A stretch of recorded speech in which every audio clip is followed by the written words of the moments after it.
2024 წლის საპარლამენტო არჩევნებიდან ერთი წელი გავიდა თარიღს და მას შემდეგ განვითარებულ მოვლენებს სოციალურ ქსელში განცხადებით ეხმაურება პარლამენტის თავმჯდომარე. ერთი წელი გავიდა საპარლამენტო არჩევნებიდან ოპოზიციის რჩეულმა პარტიებმა ელექტორატი მოატყუეს, გამოცხადებული ნდობა და მიღებული მანდატები კი წყალს გაატანეს. წერს შალვა პაპუაშვილი და ოპოზიციას პოლიტიკური პროცესის საბოტაჟსა და საპროტესტო ტალღის ხელოვნურად შექმნაში ადანაშაულებს.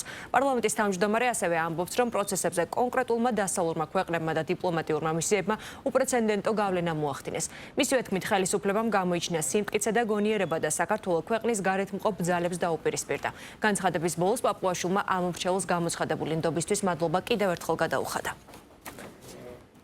26 ოქტომბრის შემდგომ განვითარებულმა მოვლენებმა სამართლიანი არჩევნების სრულიად უსაფუძვლოდ გაყალბებულად გამოცხადებამ, საპროტესტო ტალღის მორიგ ჯერზე ხელოვნურად აგორებამ, მარიონეტი ოპოზიციონერების მიერ ბოიკოტის გამოცხადებამ და პოლიტიკური პროცესის საბოტაჟმა ოპოზიციის ამომრჩეველთა უმრავლესობა თავის შეცდომაში დაარწმუნა.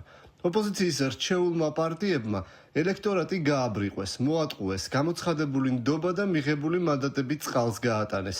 როგორც შემდგომმა პროცესმა გვაჩვენა, ხელისუფლებამ გამოიჩინა სიმტკიცე და გონიერება. სამშობლოს მტრები და დამაქცევრები კი საკუთარ მანდატებს იმავე წყალთან ერთად გაყვნენ.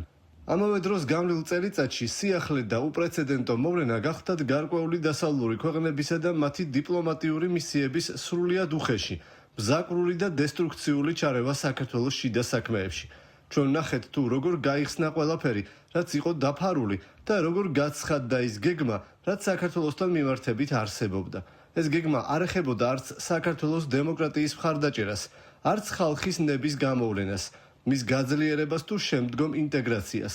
ეს გეგმა შეიცავდა ნებისმიერ ფასად ეროვნული ხელისუფლების შეცვლის სურვილს, რომლის ჩავარდნის შემთხვევაში ერთდროულად უნდა ამოქმედებულიყო ყველა ძალა, გავლენის ყველა აგენტი, ღია თუ ფარული, ყველა მედია თუ NGO, უსარგებლო აკაცუკი თუ სასარგებლო იდიოტი, გამრუდებულ რეალობას საბურველის შემოეძარცვა და ჩვენს წინაშე მხილებული, შიშველი ბუნებით წარმოსდგა.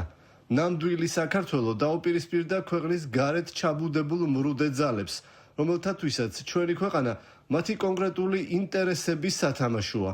ამ ბრძოლაში ფრონტის ხაზი ჩვენს მოქალაქეებზე გადის.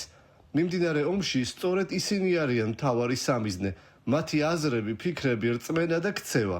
ზუსტად გათვლილი ფსიქოლოგიური იერიშით, როგორც ბოროტ ძალას ჩვევია, მოწყვლადი პირები დაარწმუნეს, რომ ეროვნული ხელისუფლება თითქოს რუსულია, რომ ომი არ არსებობს, რომ დამარცხებული გამარჯვებულია. ქველმოქმედება ქვეყნის ნგრევაა, ეკონომიკური აღმავლობა კი სიღარიბე. 2025 წლის 4 ოქტომბერს საქართველოში ადგილობრივი თვითმმართველობის არჩევნები ჩატარდა, რომელმაც ყოველგვარ სპეკულაციას, სიცრუეს, სიმრუდეს წერტილი დაუსვა.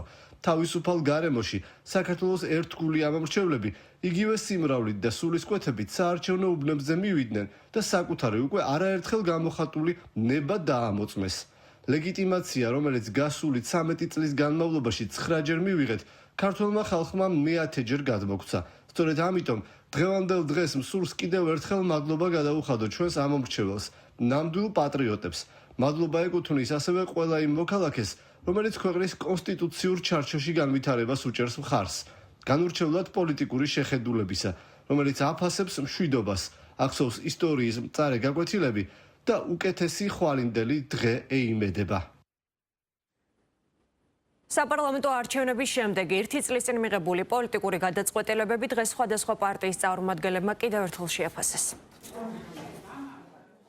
2024 წლის 26 ოქტომბერს ქართულმა ოცნებამ აჩვენა უპრეცედენტო манипуляция არჩევნებზე და მიიტაცა ქართველი ხალხის ნება, ქართველი ხალხის არჩევნები და არ ასახა ის ოფიციალურ შედეგებში, მან მიიტაცა შედეგად ხელისუფლება და შემდგომი პროცესები როგორც განვითარდა რამდენიმე კვირის სამართლებრივი გზებით ამოწურვის შედეგად მას არ ჰქონდა არანაირი საფუძველი რომ შეკრებილიყო და მე-11 მოწვევის პარლამენტი ყოფილიყო ლეგიტიმური, მას არ აქვს არანაირი სამართლებრივი ლეგიტიმაცია, არ აქვს არანაირი პოლიტიკური ლეგიტიმაცია ქართული საზოგადოების მხრიდან და არ აქვს ლეგიტიმაცია ჩვენი საერთაშორისო პარტნიორების მხრიდან. 26 ოქტომბრის შემდგომ ძალიან ბევრი საუბრობდა რამდენიმე კვირის განმავლობაში მინიმუმ რომ თურმე 300-დან 400.000 ხმამდე გაყალბდა საქართველოში, რაც რა თქმა უნდა ვერ დაამტკიცეს და შესაბამისად არანაირი პრობლემა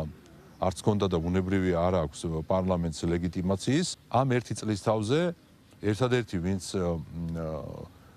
შეიძლება ითქვას რომ მიძულებული გახდა რომ კიდევ ერთხელ მისი გადმოსახედიდან ეცნო ეს ლეგიტიმაცია, უпроსტურად თავი შეეფარებინა საქართველოს პარლამენტში, იმიტომ რომ გაკოტრდა ყველა დონეზე, ეს არის გახარია და მისი პარტია.